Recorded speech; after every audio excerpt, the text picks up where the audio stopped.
கண்ணுக்குள் உன்னை பகுதி 3. ஆதி இப்படி அழைத்ததும் அவளுக்கு பயமாக இருந்தது.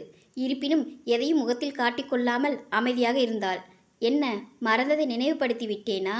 இல்லை, தாலியே தேவையில்லைன்னு கழட்டி வீசிட்டியா என்று கழுத்தை ஆராய்ச்சியை பார்த்தான் நக்கலாக. அவன் பார்வை அவளுக்கு ஒரு மாதிரியாக இருந்தது. தாலியை மதிக்காமல் இருக்கிற அளவுக்கு நான் ஒன்று மோசமான பெண் இல்லை.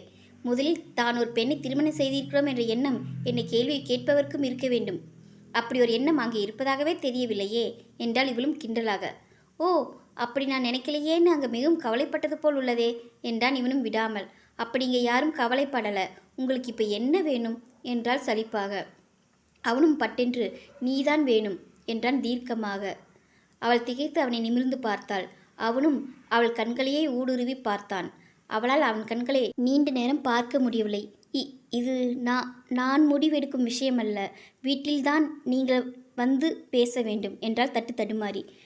நான் உன் வீட்டிற்கு வந்து என் மனைவியை என் வீட்டிற்கு அழைத்து செல்ல அனுமதி தாருங்கள் என்று உன் வீட்டர் காலில் விழுந்து கெஞ்ச வேண்டும் என்கிறாயா?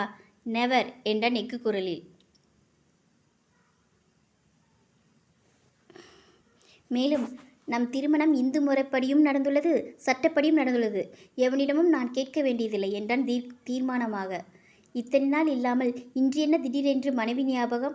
தாலி கட்டிவிட்டு அப்படியொன்று நடந்ததாகவே காட்டிக்கொள்ளாதவருக்கு இன்று மட்டும் என்ன என்றால் எள்ளலாக. ஞாபகமில்லை என்று யார் சொன்னது? என் நினைவில் என் மனைவியாக நீ இருக்கிறாய். உன் நினைவில்தான் நான் கணவனாக இருக்கிறேனா என்று தெரியவில்லை என்றான். ஐயோ, என்ன இது? என்னுடன் சண்டையிடுவதற்காகவே என்னை அழைத்தீர்களா? நான் செல்கிறேன் என்று திரிமுறையின் கையை பிடித்து திருப்பியவன், இன்னும் நான் பேசி முடிக்கவில்லை விசாலினி. எப்போது என் வீட்டிற்கு வரப்போகிறாய் என்று கூறிவிட்டு செல் என்றான் கோபக்குரலில்.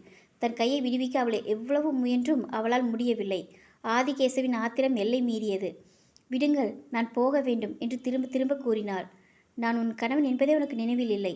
அதை இப்போது நினைவூட்டுகிறேன் என்றவன் அவள் சுதாரிக்கும் முன் அவளை இழுத்து அணைத்து இதழோடு இதழ் பொருத்தி முத்தமிட்டான். நீண்ட நேரத்திற்கு பின் அவளை விடுவித்தவன், பெண் வாடையே படாதவன் என்று எழுதியவர்களிடம் பொய் சொல்.